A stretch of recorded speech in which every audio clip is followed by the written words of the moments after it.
Let's hello go. বন্ধুরা, সবাই কেমন আছো? আশা করি সবাই ভালোই আছো। আজকে আমি এই কেকের রেসিপিটা বলবো।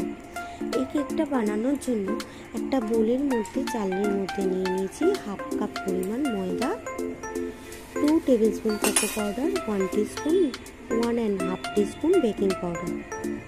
এবার এটাকে ভালো করে সেট করে নিতে হবে। এবার অন্য একটা বোলে নিয়ে নেব 2টো ডিম আর হাফ কাপ পরিমাণ সুগার ডাস্ট। যারা একটু চিনি বেশি খাও তারা একটু বেশি দিতে হবে। এরপর এটাকে ভালো করে বিট করে নিতে হবে। বিট কতক্ষণ করতে হবে যতক্ষণ এটা ফোমের আকারে নিয়ে আসছে। অনেকক্ষণ ধরে ভালোভাবে বিট করে নিতে হবে যাতে সুগারটা আর ডিমটা একসাথে ভালোভাবে ফোমের আকারে বিট হয়ে যায়।